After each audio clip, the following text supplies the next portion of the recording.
إن الحمد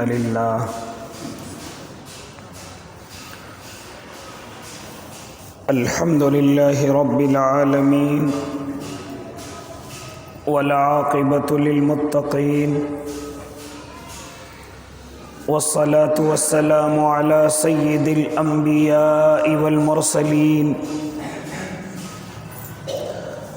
وعلى آله وأصحابه وأزواجه وذرياته أجمعين أما بعد فأعوذ بالله من الشيطان الرجيم بسم الله الرحمن الرحيم وما أرسلناك إلا رحمة للعالمين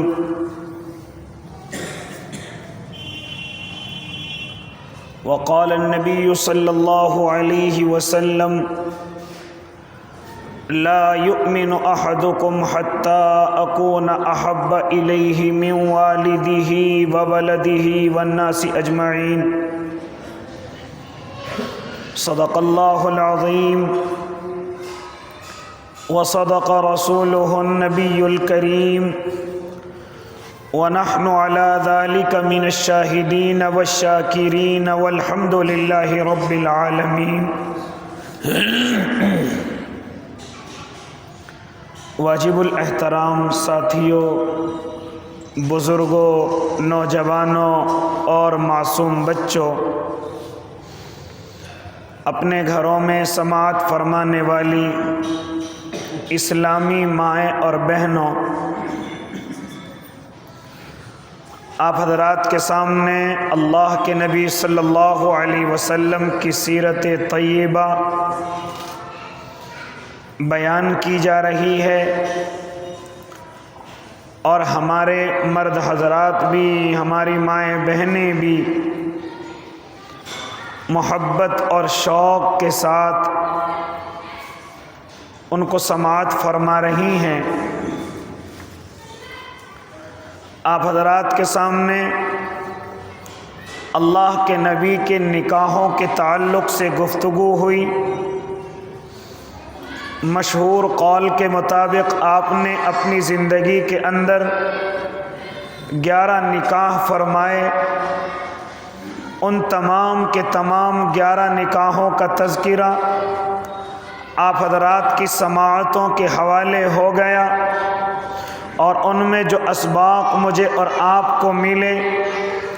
وہ آپ کے دلوں تک پہنچ گئے، سینوں تک پہنچ گئے۔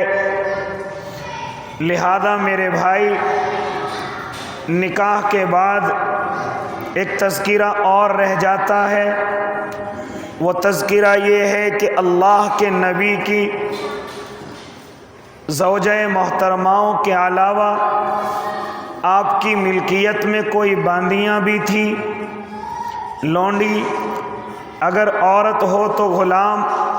اگر عورت ہو تو باندی کہا جائے، اور مرد ہو تو غلام کہا جائے۔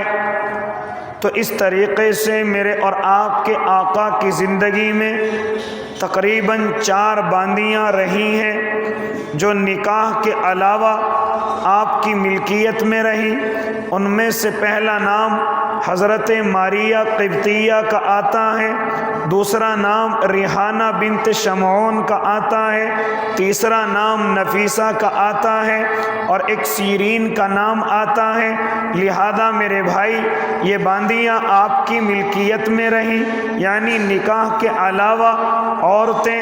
جو جنگ کے اندر اسلام کا مقابلہ کرنے کے لیے آئیں، ان کو گرفتار کیا گیا، ان کو غلام بنا لیا گیا، ان کو باندی بنا لیا گیا۔ لہذا وہ صحابہ کرام کی ملکیت میں رہا کرتی تھی۔ اسی طریقے سے میرے اور آپ کے آقا کی ملکیت میں 4 باندیاں رہی ہیں۔ لہذا ان کی گفتگو آپ کے سامنے کرتا چلا جاؤں۔ یہ باندیاں کیا ہوتی ہیں، یہ لونڈیاں کیا ہوتی کی ہیں، آؤ ذرا سنتے چلے جائیں۔ جب حق اور باطل کا مقابلہ ہو اور حق باطل سے مقابلہ کر رہا ہو، اب جو اسلام سے مقابلہ کرنے کے لیے آئے اور اسلام کا مقابلہ کریں، جس طریقے سے ان کے مال کو قبضے میں لینا یہ مال غنیمت ہے، ان کے ہتھیاروں کو قبضے میں لینا یہ مال غنیمت ہے، اس طریقے سے عورت ہو یا مرد اگر میدان میں مقابلے کے لیے آئے اور اس کو قید میں لے لیا گیا تو شرعی اعتبار سے اس کو غلام کہا جاتا تھا، اور اگر عورت ہے تو اس کو باندی بنا لیا جاتا تھا۔ اس کے علاوہ کوئی اور طریقہ نہیں، گھروں سے اٹھا کر کے غلام نہیں بنایا جا سکتا، کسی کو کڈنیپ کر کے یا گھر سے یا راستوں سے اٹھا کر غلام نہیں بنایا جا سکتا، بلکہ غلام اور باندی کا یہی طریقہ اللہ کے نبی کے زمانے میں یا ان سے پہلے ہوا کرتا تھا کہ اگر کوئی مقابلے کے لیے آئے اور وہ مقابلہ نہ کر سکے اور قید کر لیا جائے تو اس قیدی کو غلام بنا لیا جاتا، اور اگر عورتیں مقابلے کے لیے آتی تھیں اور جب ان کے مردوں کو شکست ہو جاتی تھی تو ان کی عورتوں کو قید کر لیا جاتا، ان کو بھی غلام بنا لیا جاتا۔ تو اس طریقے سے غلام باندی کا دستور ہے، لیکن میرے بھائی، میرے اور آپ کے آقا نے اور اس شریعت میں اور خود اللہ کی طرف سے ان پر ظلم و زیادتی نہیں، ہاں ان کے ساتھ یہ نہیں کہ وہ غلام ہیں تو کوئی بھی آ کر کے ان کو استعمال کریں، یا اگر وہ عورت باندی بن گئی تو کوئی بھی آ کر اس کو اپنی حوث کا شکار بنا لے، جس طرح سے طریقہ اور اصول نہیں تھا، بلکہ طریقہ یہ تھا کہ جس طریقے سے مال تقسیم ہوگا اسی طریقے سے وہ غلام بھی تقسیم ہوگا، وہ غلام اور باندی دونوں تقسیم ہوں گے۔ اب جس کے حصے میں غلام جائے گا وہ اپنی خدمت کو اس سے لے گا، اسی طریقے سے جس کے حصے میں باندی جائے گی صرف اسی کا حق ہے کہ وہ اس کو اپنے استعمال میں لے۔ اگر یہ طریقہ اسلام اختیار نہ کرتا تو میں اور آپ ذرا غور کریں ایسی عورتوں کے ساتھ کیا ہوتا۔ زناؤں کے اڈے عام کر دیے جاتے، بے حیائی کھل کر کے سامنے آ جاتی، لیکن اسلام نے یہ طریقہ اختیار نہیں کیا، بلکہ جو غلام بن کر کے آئے ہیں یا جو باندیاں بن کر کے آئی ہیں ان کو مرد صحابہ حضرات کے حصے میں دے دیا، اور خالی رات گزارنا نہیں بلکہ ان کے کھانے کا انتظام تمہیں کرنا ہے، اور جیسا کھاؤ گے ویسا انہیں کھلاؤ گے، جیسا پہنو گے ویسے انہیں پہناؤ گے۔ یہاں تک کہ پھر صحابہ اکرام نے غلاموں کے ساتھ کس طریقے سے پیش آئے ہیں وہ تمام کی تمام مثالیں بھری پڑی ہیں، وہ تمام کی تمام کارگزاریاں بھری پڑی ہیں۔ لہذا میرے بھائی، اسلام نے یہ طریقہ اختیار کیا، ہاں بڑی جیلیں نہیں بنوائی تاکہ ان کو ان میں قید کر دیا جائے اور قید کر کے رکھا جائے، ان پر ظلم کیا جائے، جس طریقے سے دنیا کے لوگوں نے ہاں ان قیدیوں پر ظلم کیا، ہاں ان لوگ جو قید کر کے لائے گئے ان کو جیلوں کے اندر بند کر کے دوائیوں کا تجربہ کیا گیا کہ اس دوائی سے کیا ہوتا ہے، اس کا تجربہ کیسے کیا جائے، چلو ان قیدیوں کو کھلائیں۔ کوئی اگر جاگنے کی دوائی ہے تو قیدیوں کو کھلائی جاتی، ارے اس قیدی کو یہ دوائی کھلاؤ اور دیکھو کتنے دن تک جاگتا ہے۔ اگر کوئی سونے کی دوائی ہے تو وہ بھی قیدی پر آزمائی گئی، یہاں تک کہ جتنی بھی دوائیاں بن کر کے تیار ہوئی یہ دنیا والوں نے ظلم کیا ہے، یہ دنیا والوں نے قیدیوں کو ہاں جانوروں سے ان سے بھی بدتر سمجھ کر کے ان پہ ظلم کیا ہے۔ ان تمام طریقوں کو ختم کرتے ہوئے شریعت نے یہ طریقہ نکالا کہ ان کو غلام تو بناؤ، ان کو باندی تو بناؤ، لیکن اپنے گھروں کے اندر رکھو، اپنا جیسا کھانا ویسا کھانا ان کو کھلاؤ، اسی طریقے سے کپڑے پہناؤ، اور خالی یہیں تک بس نہیں بلکہ فرمایا کہ غلام آزاد کرنے کا ثواب کتنا ہے، باندی آزاد کرنے کا ثواب کتنا ہے۔ کسی کو گناہوں کا کفارہ دینا ہے، آؤ غلام آزاد کرو، کسی کو روزے کا کفارہ دینا ہے، آؤ غلام آزاد کرو۔ ہاں اسی طریقے سے اگر کسی کی قسم ٹوٹ گئی اب اسے کفارہ دینا ہے، آؤ غلام آزاد کرو۔ ہاں کسی نے کسی کا ناحق قتل کر دیا ہے اس کو کفارہ دینا ہے، آؤ غلام آزاد کرو۔ تو غلام آزاد کرنے کا، باندی آزاد کرنے کا اللہ نے بڑا ثواب رکھا ہے۔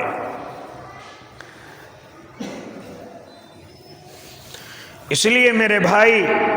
میرے اور آپ کے آقا کی خدمت میں اس طریقے سے 4 باندیاں رہی ہیں، اور ایک باندی حضرت ماریہ قبطیہ ہیں جن سے اللہ کے نبی کے یہاں اولاد بھی ہوئی ہیں۔ یہ کون ہے ماریہ قبطیہ؟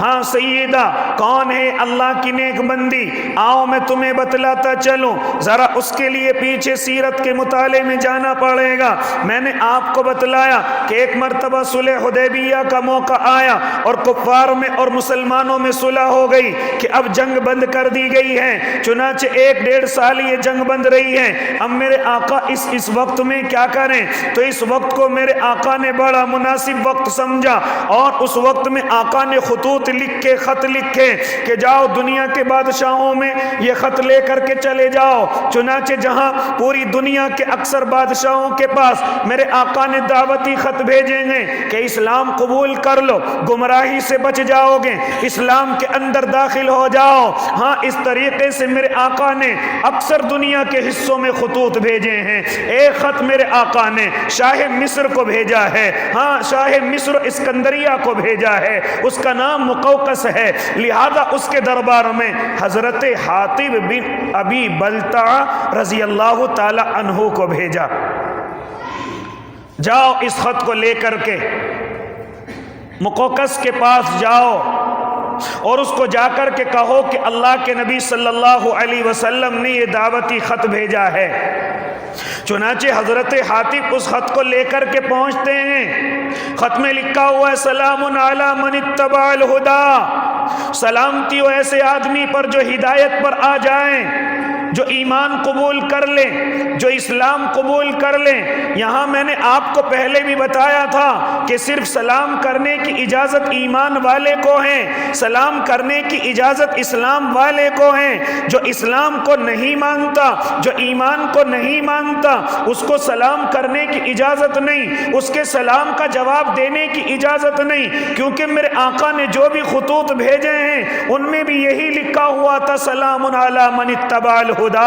ہاں سلامتی ہو ایسے آدمی پر جو ہدایت کا اتباع کر لیں، جو ہدایت پر آ جائے، جو ایمان قبول کر لیں، جو اسلام قبول کر لے۔ آج ہم جو سب کو سلام کرتے ہیں اس کی اجازت نہیں، صرف سلام کی اجازت ایمان والوں کو ہے، اسلام والوں کو ہے۔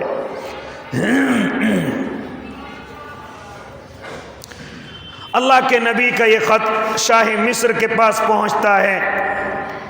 چنانچہ شاہ مصر اس خط کو دیکھتا ہے، پڑھتا ہے، اس میں بڑی لمبی چوڑی گفتگو میرے آقا نے لکھ رکھی ہے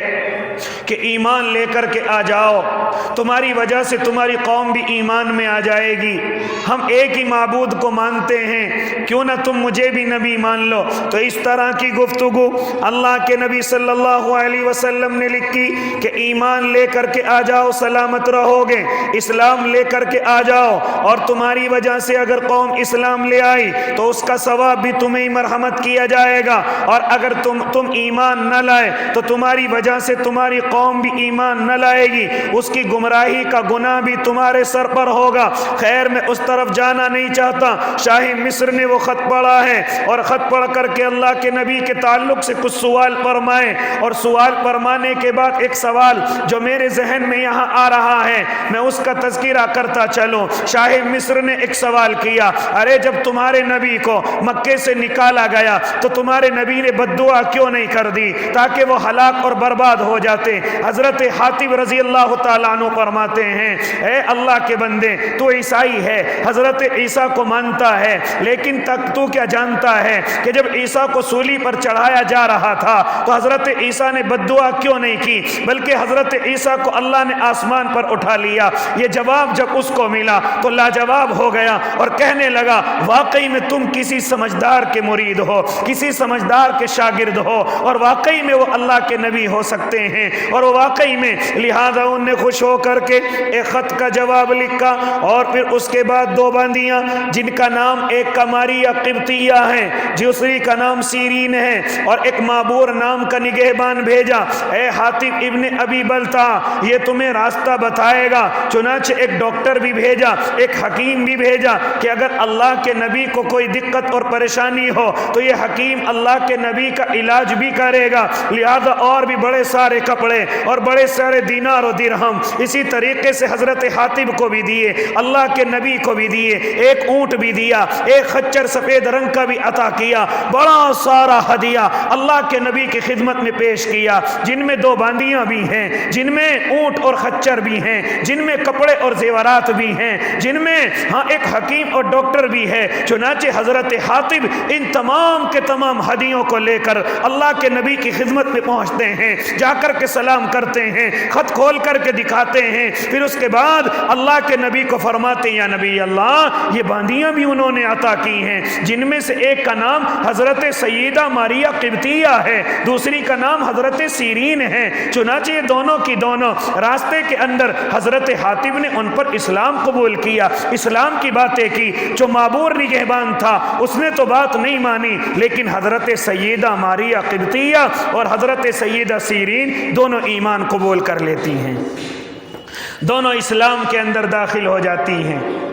چنانچہ اسلام کی حالت میں اللہ کے نبی کی خدمت میں پہنچتی ہیں۔ میرے اور آپ کے آقا حضرت ماریہ قبطیہ جن کی عمر ابھی تقریباً 20 سال ہے، آپ حضرت ماریہ کو پردہ کرنے کا حکم دے دیتے ہیں۔ آپ کو پردہ کرنے کا حکم ہے کیونکہ باندیوں کو پردے کی اجازت نہیں تھی اور پردہ کرنا ان کے لیے ضروری نہیں تھا، لیکن میرے آقا نے حضرت ماریہ قبطیہ کو پردے کا حکم دیا ہے۔ ہاں اس نے ایک حکیم اور ڈاکٹر بھی بھیجا ہے، لیکن میرے آقا نے وہ ڈاکٹر واپس کر دیا، ہاں اللہ کے نبی نے وہ حکیم واپس کر دیا اور لکھ کر کے بھیجا، او شاہ مصر ہماری بات کو سن لیں، ہاں ہم بیمار نہیں ہوتے، ہم مریض نہیں ہوتے۔ ہاں ہم بیمار کیوں نہیں ہوتے؟ اس کی وجہ یہ ہے کہ جب ہمیں سخت بھوک لگتی ہے ہم کھانا تناول کرتے ہیں، اور جب ذرا سی بھوک رہ جاتی ہے ہم کھانا چھوڑ دیتے ہیں، تو اس لیے ہم بیمار نہیں ہوتے، ہم مریض نہیں ہوتے۔ آج جانتے ہو میری اور آپ کی اتنی بڑی بیماریوں کی وجہ کیا ہے؟ ہم نے اپنے آقا محمد عربی صلی اللہ علیہ وسلم کے اس عمل کو اپنے عمل میں لانا چھوڑ دیا۔ کیا عمل ہے؟ جب سخت بھوک لگے تو کھانا تناول کرو، اور جب ذرا سی بھوک رہ جائے تو چھوڑ دو۔ اگر آج بھی امت محمدیہ اس پر عمل کرنے لگ جائے تو بیماریوں سے محفوظ ہو جائے، پریشانیوں سے محفوظ ہو جائے۔ لیکن آج کل کا حال میرے اور آپ کے کھانوں کا کیا ہے میں اور آپ جانتے ہیں۔ ہاں اگر کہیں دعوت لگ جائے تو پھر آپ اس وقت کی بات کرتے ہیں، آنے والے وقتوں کا بھی کھانا مکمل کر لیا جاتا ہے۔ ہاں دوپہر میں کھانا کھا لیا اور شام کو اگر گھر آئیں تو کھانا کھانے کو دل نہیں کرتا، میں دوپہر دعوت میں سے آیا ہوں۔ تو آپ بات کر رہے ہیں بھوک چھوڑنے کی، ہم اگلے وقتوں کے کھانے مکمل کر لیتے ہیں۔ لہذا کہاں سے بیمار نہ ہو، کہاں سے مریض نہ ہو، کہاں سے میں اور آپ بیمار نہ ہو جائیں۔ لہذا کیا فرمایا تھا میرے اور آپ کے آقا نے؟ اے شاہ مصر سن لو، یہ حکیم تمہیں مبارک ہو، یہ ڈاکٹر تمہیں مبارک ہو۔ لہذا ہم بیمار نہیں ہوتے، ہم بیمار نہیں ہوتے، کیونکہ ہمیں جب سخت بھوک لگتی ہے تو ہم کھانا تناول کرتے ہیں، اور جب ذرا سی بھوک رہ جاتی ہے ہم کھانا چھوڑ دیتے ہیں۔ آج یہ طریقہ کسی کو ضرورت نہیں ہے۔ ہاں گھر پر تو تھوڑا بہت اس کا اہتمام کر لیتے ہیں، کیونکہ بیوی غصے والی ہے، نخرے والی ہے، ذرا سا سالن لے لیجئے، ذرا سی روٹی لے لیجئے، اگر دوسری روٹی بنانے کے لیے کہہ دیا تو شاید غصہ آ جائے، لہذا گھر تو ہم یہ پابندی کر لیتے ہیں۔ لیکن اگر کہیں عقیقہ، کہیں ولیمہ یا کسی بیچارے نے بھول سے دعوت کر دی تو وہ کان پکڑ لے گا، آج کے بعد میں دعوت نہیں کروں گا۔ کن انسانوں کی دعوت کر دی، کن لوگوں کی دعوت کر دی؟ یہ کھانا تو میں نے 20 کے لیے بنایا تھا، لیکن ابھی تو 10 آئے ہیں اور کھانا نظر نہیں آ رہا کہاں چلا گیا، تو بھی آگے سے ارادہ کر لیتا انشاءاللہ دعوت نہیں کروں گا۔ تو اس لیے میرے بھائی آج میں اور آپ شوق میں اور ذائقوں میں کھانا کھا کر کے آ جاتے ہیں، لیکن پھر کچھ ہی وقت کے بعد بیمار پڑنے شروع ہو جاتے ہیں۔ آج ہر دوسرا اور تیسرا، یا میں یہ کہوں کہ 90% ہمارے بھائی آج پیٹ کے مریض ہیں۔ جانتے اس کی وجہ کیا ہے؟ اور اسی پیٹ کے مرض کی وجہ سے پھر میرے اور آپ کی نئی نئی بیماریاں شروع ہوتی ہیں، کیونکہ جس کا پیٹ ٹھیک نہیں ہوتا، حکیم لوگ کہتے ہیں، ڈاکٹر لوگ کہتے ہیں، اب اس کو کون سی بیماری لگ سکتی ہے معلوم نہیں، کیونکہ پیٹ کے مرض ہونے کے بعد پھر کوئی اپنے آپ کو نہیں بچا سکتا، بیماری آنے سے کوئی نہیں بچا سکتا۔ اور جن کے پیٹ صاف ہوتے ہیں، جن کے پیٹ اچھے خاصے ہوتے ہیں، یہ پیٹ اچھے کیسے بنے؟ وہی طریقہ اختیار کریں کہ جب سخت بھوک لگے تو کھانا کھائیں، اور جب ذرا سی بھوک رہ جائے تو چھوڑ کر کے چل دیں۔ لہذا یہ طریقہ اگر آج بھی میں اور آپ اختیار کر لیں تو میرے بھائی پیٹ کے مریض ہونے سے بچ جائیں، اور جن کے پیٹ اچھے ہوتے ہیں اللہ انہیں اور بیماریوں سے بچا کر کے رکھتا ہے۔ خیر میرے اور آپ کے آقا محمد عربی صلی اللہ علیہ وسلم نے شاہ مصر کے حکیم ڈاکٹر کو واپس کر دیا کہ ہمیں اس ڈاکٹر کی ضرورت نہیں ہے، کیونکہ ہمارے یہاں طریقہ یہ ہے کہ جب ہمیں سخت بھوک لگتی ہے تو ہم کھانا کھاتے ہیں، اور جب بھوک ذرا سی رہ جاتی ہے، چاہے کھانا کتنا ہی قیمتی رکھا ہوا ہو، چاہے کھانا کتنا ہی اچھا رکھا ہوا ہو، اگر ہمارا پیٹ بھرا ہوا ہے تو ہم کھانا نہیں کھاتے۔ اور میرے بھائی ذرا غور تو کرو، وہ کھانا 100-200 روپے کا ہے، لیکن اگر بیمار ہو گئے تو 1000-2000 کہاں سے لاؤ گے؟ ڈاکٹر کی فیس 1000 روپے ہوتی ہے، ڈاکٹر کی فیس 1500-2000 ہوتی ہے۔ ہم نے صرف 100-200 کے کھانے کے چکر میں اس سے زیادہ اپنا نقصان کر لیا ہے، اس سے زیادہ میں اور آپ بیماری کے اندر مبتلا ہو چکے ہیں۔ لہذا اگر میں اور آپ آج بھی ان بات پر عمل کر لیں کہ جب بھوک خوب لگے تو کھانا کھائیں، اور ذرا سی رہ جائے تو چھوڑ کر کے چل دیں، تو انشاءاللہ بیماری قریب نہیں آئے گی، بیماری قریب نہیں آئے گی۔ تو اس لیے میرے بھائی ڈاکٹر کو تو یہ کہہ کر کے واپس کر دیا، چنانچہ باندھی حضرت ماریہ قبطیہ کو اپنے نکاح میں اور اپنی زوجیت میں۔ ایک روایت کے اندر آتا ہے کہ ملکیت میں نہیں بلکہ آپ نے ان سے نکاح کر لیا تھا، آپ نے نکاح فرما لیا تھا۔ لہذا میرے بھائی حضرت ماریہ قبطیہ میرے اور آپ کے آقا کے حصے میں آتی ہیں، آپ صلی اللہ علیہ وسلم ان سے ملاقات کرتے ہیں، اور کچھ ہی روز کے بعد پھر ایک خبر آتی ہے، اے اللہ کے نبی حضرت ماریہ قبطیہ امید سے ہیں، چنانچہ آپ کو ایک بیٹا عطا ہوتا ہے جن کا نام میرے اور آپ کے آقا حضرت ابراہیم رکھتے ہیں، جن کا نام حضرت ابراہیم رکھا جاتا ہے۔ آپ ان کا عقیقہ کرتے ہیں، عقیقہ کرنے کا طریقہ بتلاتے ہیں، بلکہ بتلاتے نہیں کر کے دکھاتے ہیں۔ حضرت ابراہیم جب 7 دن کے ہو جاتے ہیں آپ ان کے بالوں کو اترواتے ہیں، اور بال اتروا کر کے چاندی صدقہ کرتے ہیں، اور ان بالوں کو مٹی میں دفنا دیتے ہیں۔ آؤ طریقہ سن لیجئے، یہ طریقہ عقیقے کا اختیار کریں۔ مجھے اور آپ کو تو الگ چلنا ہے، مجھے اور آپ کو تو دور چلنا ہے۔ اللہ کے نبی 7ویں دن عقیقہ کریں، ہم کیوں 7ویں دن عقیقہ کریں؟ ہم تو چھٹی کریں گے، ہم تو چھٹی کرنے والے ہیں۔ لہذا میرے بھائی صرف 1 دن کے فرق کی وجہ سے ہم نے اپنا ثواب ختم کر دیا۔ اگر اسی کو ہم 7ویں دن کر دیں تو اللہ عقیقے کی سنت پر عمل کرنے کا ثواب عطا کرے، لیکن ہمیں نہیں کرنا ہے، ہمیں تو چھٹی کرنی ہے۔